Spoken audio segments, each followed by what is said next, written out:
এটির মুরব্বী রানা তসলিম উদ্দিন ভাই আমাদের সাথে আছেন।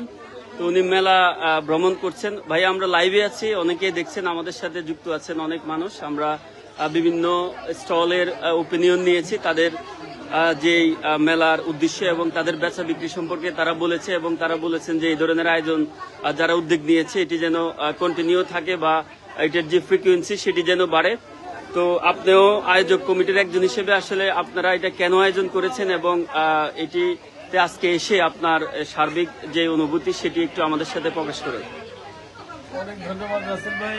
আসলে আমরা অনেক কিছুই করতে চাই কিন্তু করতে পারি না।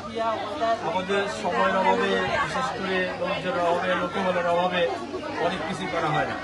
কিন্তু এটা একটা নতুন রেস্টুরেন্ট, এখানে অল্প কদিন হয় উদ্বোধন হয়েছে, যার কারণে আমরা চিন্তা করছি যেহেতু জায়গা আছে স্বল্প পরিসর হলেও ঈদুল আজহার উপলক্ষে আমরা একটা মেলার আয়োজন করতে পারি। এবং বিশেষ করে ওরা বলে আমাকে যে আমি এর মধ্যে অ্যাকচুয়াল আমি কিচ্ছু করি নাই।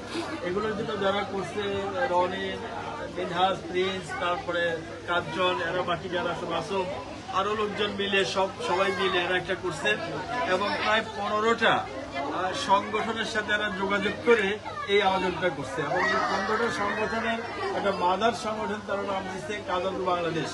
এবং এই কাজাদু বাংলাদেশের আন্ডারে আজকে ছোট পরিসরে এটা হয়েছে, আমি খুবই গর্ববোধ করছি এবং আমি আশা করি এটা জাস্ট একটা সিম্বলিক মেলা। অদূর ভবিষ্যতে এই কাজাদু বাংলাদেশের অনেক বড় মেলা হবে, সেটা মাঠে হবে এবং বিশাল আয়োজন হবে, সেগুলোর পরিকল্পনা চলছে।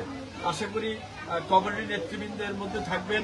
আর বর্তমানে এমন একটা ক্রুশিয়াল টাইমে আমরা বাস করতেছি, যে সময়টা দেখা যাচ্ছে যে এই দেশের উগ্রবাদীরা বিভিন্ন মানুষ আমাদের বিরুদ্ধে উঠে পড়ে লাগছে।